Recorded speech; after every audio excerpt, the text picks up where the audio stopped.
The election is less than a month away, and while all eyes are on the presidential race, here at home we have several key local elections. One of those is the Roanoke City mayoral race. And leading up to Election Day, each of the three candidates is joining us to discuss their campaigns. This week we have candidate and former mayor David Bowers. David, thank you so much for joining us.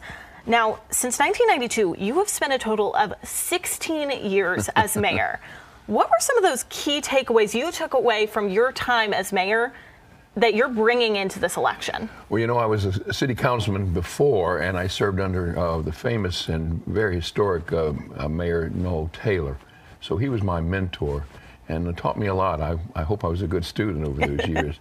And during the years I served as mayor, we did things like reopen the Hotel Roanoke, build greenways, start the medical school, build the two high schools. So we've always had a lot of progress in Roanoke, and it's been a great, God's been good to me, and the people of Roanoke have been good to me, and it's been just a great honor to be a part of all that progress. Oh, absolutely. And now your campaign slogan is experience for a change.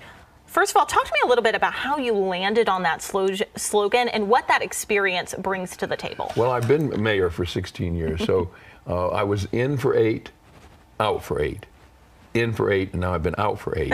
So I do have a lot of experience, and it's a job I like. It's the people of Roanoke have always been very interesting to me, and I'm just always enjoy being involved with people and talking to them at the stores, out on the streets, dealing with them, representing them in court.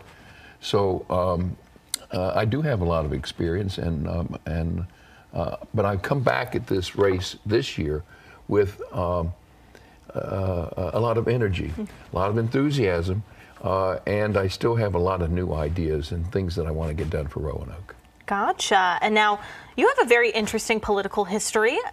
You first ran and won as a Democrat and then an independent, and now you've come back and are running as a Republican. Where did that decision to run as a Republican come from? How did you make that switch? Yeah, I was a John Kennedy Democrat when I was growing up, and stayed with that party for a long time. But I think the party changed. As Ronald Reagan once said, he was a Democrat before he became a Republican. He said, I didn't leave the Democratic Party left me. I'm very comfortable being a Republican. I think of myself as a Governor Youngkin Republican. I wanted to meet him, and that really started my thinking a year and a half ago about switching to the Republican Party. By the way, I've met every governor of Virginia since Mills Godwin back in the 1960s.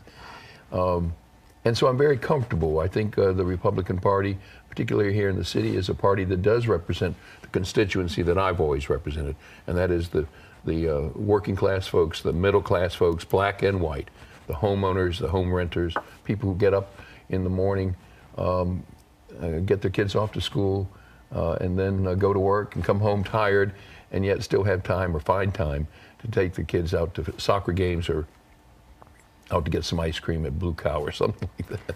So that's the constituency I've always represented, and I feel very comfortable now being the Republican nominee for mayor.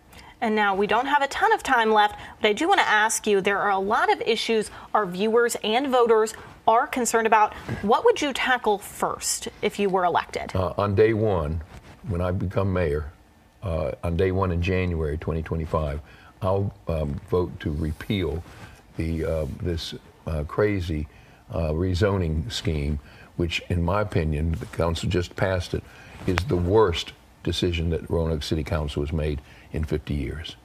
David, thank you so much for joining us. Like I said, we're speaking with all of the candidates before Election Day. You can head to our website to find my sit down with Councilwoman Stephanie Moon Reynolds from last week, and come back next Saturday as Vice Mayor Joe Cobb joins us to wrap up our coverage. David, thank you again. Thank you very much.